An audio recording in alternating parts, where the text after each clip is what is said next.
யாரோ ஒருத்தரிடத்துல ஆண்டவர் தெளிவாய் பேசுகிறார். தேவ பிள்ளையே, இந்த வார்த்தை உங்களுக்குரிய வார்த்தை தான். என்ன ஏன் ஆண்டவரை இப்படி உட்கார வச்சிருக்கீங்க? நான் ஏன் ஆண்டவரை நான் இப்படி இருக்கிறேன்? எனக்கு மட்டும் ஏன் வாய்க்கல?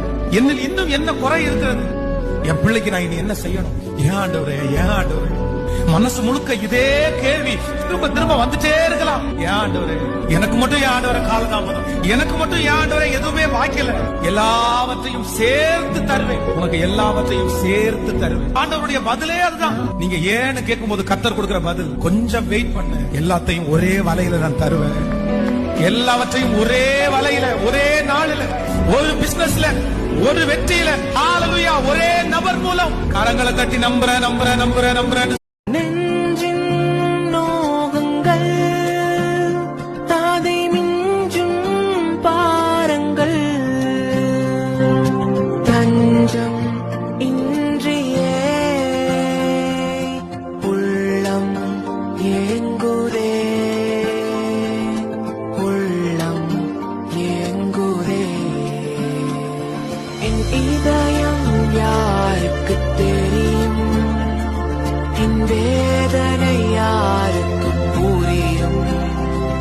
என் தனிமை, என் சோர்வுகள் யார் என்னை இந்த மாதம் உங்க கண்ணுக்கு முன்னாடி தேவையை மட்டும் பார்க்காதீங்க. இந்த மாதம் உங்களுக்கு முன்பாக இருக்கிற எதிரியை மட்டும் பார்க்காதீங்க. இந்த மாதம் உங்களுக்கு முன்பாக இருக்கிற சவால்களை மட்டும் பார்க்காதீங்க.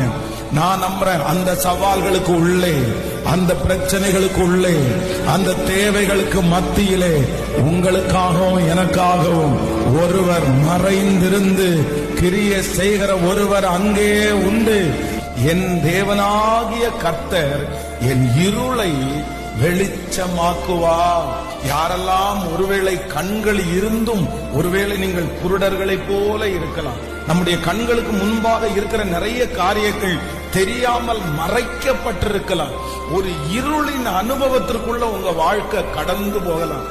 ஃபர்ஸ்ட் கனி யாருக்குதான்? முதற்கனி யாருக்குதான்? கர்த்தருக்குதான். அந்த முதற்கனியை கர்த்தருக்கு கொடுக்கணுங்கிற அந்த இருதயம் உள்ள அவனுக்கு ஓடுனதுனாலதான் அவன் தன் தலையீற்றுகளில் எல்லாம் முதன்மையானதை கொண்டு வந்து யாருக்கு செலுத்தி விட்டான்? ஆனா காயினுக்கோ தான் பிசினஸ் மேல கவலை. காய் விற்காம போயிட்டுனா அதனால எடுத்து கொண்டு போய் தூரமா கொண்டு போய் கர்த்தருக்கு போய் அவர் இருக்கிற இடத்துல கொண்டு போய் பலிபீடத்துல போய் கொடுத்துட்டு வர்றதை விட ஃபர்ஸ்ட் இது என்ன செஞ்சிருவோம்? வித்துருவோம். நாளைக்கு கொஞ்சம் காயா பறிச்சுட்டு தூரமா போவோம், இங்க இருந்து கொண்டு போறதுக்குள்ள அது என்ன செஞ்சிரும்? பழுத்துரும்னு சில நாள் சென்ற பின்பு அப்ப அவனுடைய இருதயத்துல தேவனை கொஞ்சம் தள்ளி வச்சிருந்தான். கடவுளுடைய காரியத்தை கொஞ்சம்